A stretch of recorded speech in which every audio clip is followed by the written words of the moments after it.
Mandar no mata-banca, mandar numa terra é coisa de responsabilidade e de honra também. Uma pessoa não pode mandar na base da força da polícia ou da tropa. Não vai durar. Por quê? Porque quem toma um couro à força ou pensa que pode ficar com ele à força, sempre perde o couro à força. Mais cedo ou mais tarde, está claro?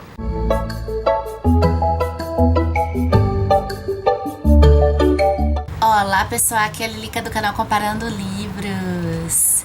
E hoje a gente vai conversar um pouquinho sobre a última tragédia do escritor de lá do Guiné-Bissau, Abdoulaye Sylla. Esse livro que eu conheci por conta do projeto Literaturas Africanas e Afro-Brasileiras. Quer conhecer um pouquinho mais sobre o projeto Literaturas Africanas e Afro-Brasileiras? Eu vou deixar o card aqui em cima do vídeo que eu falo sobre esse projeto, de como foi que eu cheguei a fazer o primeiro projeto oficial do canal Comparando Livros do CCL.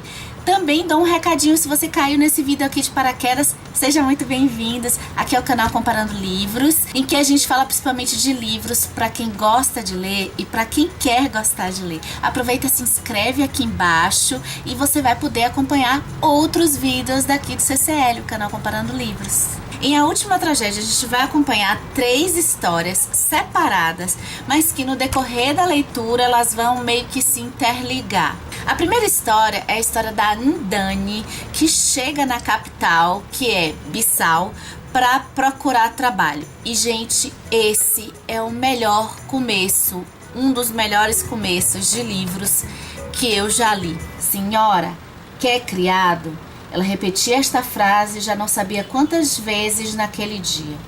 Uma pergunta imbuída de esperança, que colocara em muitas casas e a diversas pessoas. E já nesse começo, a adolescente Ndani me fez pensar em tantas pessoas que procuram trabalho, que vão para uma capital, vindo do interior, sem recursos, buscando aquele sonho, que na verdade tem uma relação também com aquele sonho de brasileiros pobres que vão para os Estados Unidos, por exemplo, e que tem a ver também com aquele sonho que eu estudei lá nas minhas aulas de história, de nordestinos vivendo com a seca e que saíam para o Sudeste em busca de uma vida melhor.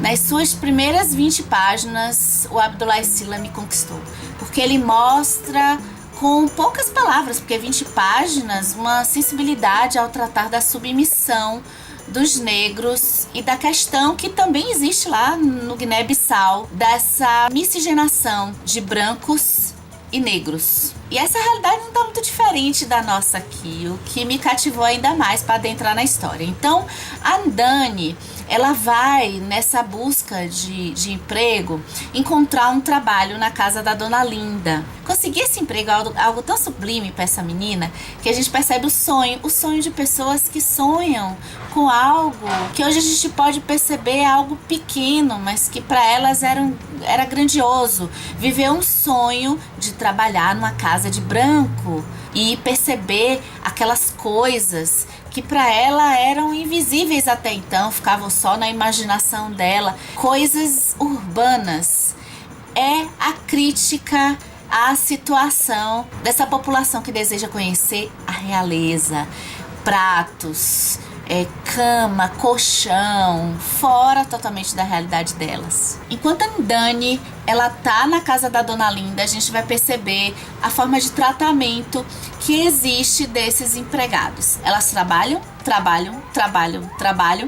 A patroa aqui, ela também tem uma visão dessa pessoa como uma pessoa em que ela está ajudando, porque ela deu o trabalho, a Ndani mora lá e ela é muito boa, porque ela deixa a Ndani trabalhar ali.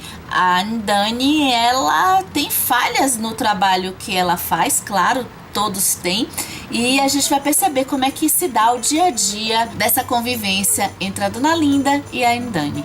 Aí entra uma questão interessante na história, que vem a questão da religiosidade.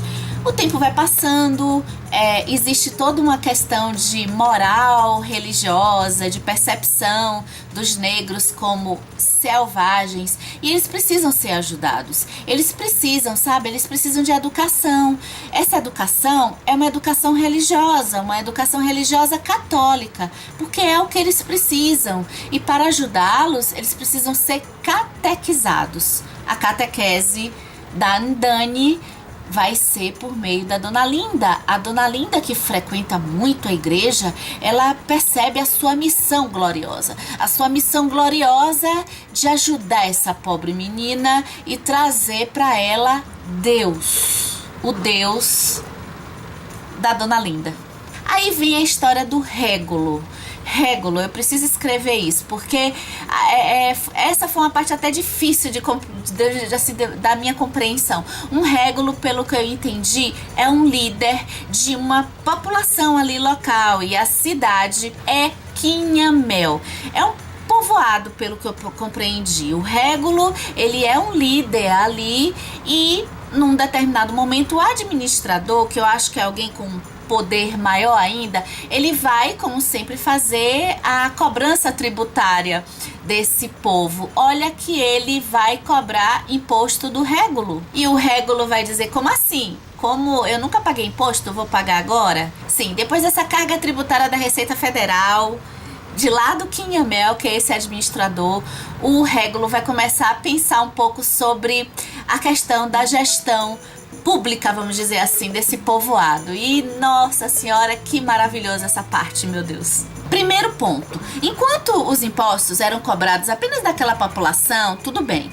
Mas a partir do momento que o imposto passa a ser cobrado do régulo, esse líder, ele vai ter meio que um insight. Ele vai acordar para a situação que realmente acontece com o povo dali daquele local. E movido por uma vingança, a gente vai acompanhar meio que um fluxo assim de pensamento do régulo, sob o ponto de vista do que deve ser uma gestão. E a gente vai ter questões como a colonização, a razão do porquê que essas taxas são cobradas. Essas taxas, esses impostos são cobrados para quem e para quê. E olha que essas explicações são maravilhosas e caiu como uma luva pro ano que a gente tá aqui de eleição, não é? Então, olha só essa partezinha aqui. Então, queres que eu diga quem é que pode mandar, não é isso? Pode mandar só quem sabe pensar. As pessoas podem ir para onde quiserem ir. Podem viver em paz onde quiserem viver. Mas agora, ir para mandar nas pessoas que encontram lá, para explorar, como dizia o Magalhães, para cobrar impostos, castigar como fazem com o Obencô, isso não pode ser. Nessa parte que o régulo, ele está escrevendo meio que um documento explicando o que se deve ter para uma gestão, para funcionar, como deve ser esse régulo e a função desse régulo, e como essa administração superior, ela não pode ser sem uma representatividade. Ele fala inclusive sobre questões de conselheiros, que aqui os conselheiros seriam pessoas que o régulo, ele teria que ouvir para tomar uma decisão. Ouvir a população e ter os conselheiros. E que muitas pessoas até perguntavam para ele: mas se você tem o poder, você decide, por que você ter os conselheiros? E ele diz: não, eu não posso tomar decisões baseado apenas na minha cabeça. Eu preciso ouvir pessoas sábias, pessoas com certa capacidade de perceber a realidade das pessoas que estão lá, pessoas que representam aquelas pessoas. E, gente, isso aqui, numa época em que a gente precisa escolher, a gente vive num sistema muito parecido aqui, sob o ponto de vista até maior, né? Um sistema em que a gente escolhe representantes, porque é como funciona essa questão de deputados e vereadores. Senado não, Senado representa Estado, mas deputado e vereador é representante do povo. E a gente pensa assim, quem que nos representa, né? Essa representatividade que o Abdullah Sila coloca nessa parte do régulo, que ele vai explicar como se dá o poder, é sensacional para a gente compreender um pouco a nossa função social e crítica, e que é muito interessante nesse ano que a gente vai escolher pessoas que vão nos representar. E uma coisa que se destacou muito aqui pra mim, que me lembrou um professor de história que me falou há muito tempo atrás, falou pra gente, né, pra turma, quando ele diz aqui, pra gente ter atenção, que um régulo, ele só precisaria de polícia se ele precisasse de segurança. E se um régulo tá atendendo a população, se um régulo tá representando a população, o régulo aqui, o líder, né, ele não precisaria de polícia. E o que falar sobre a língua? O Abdullah Sila, a gente vai acompanhar aqui a história de um professor também que se rebela. É um professor que vem de fora. Aí o Abdullah Sila, ele entra na questão da colonização, e que tem muito a ver com a gente aqui no Brasil também. A colonização aqui na Guiné-Bissau é portuguesa, e a língua do colonizador, e língua é poder. O Abdullah Sila, ele vai colocar na situação em que ele vai fazer meio que toda a obra dele, não só nessa parte do professor, como que a língua, ela, uma vez que já passou essa fase da colonização e o povo já está colonizado, para dar voz é preciso realmente utilizar a língua do colonizador.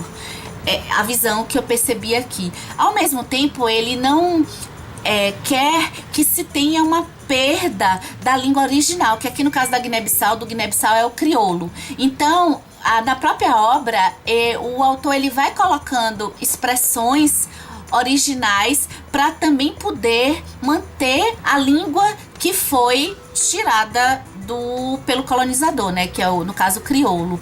E ele utiliza a língua do colonizador e fala dessa importância para que também as suas palavras rompam as barreiras daquele local e possam ser ouvidas por outras pessoas aí pelo mundo. Eu interpretei assim dessa forma.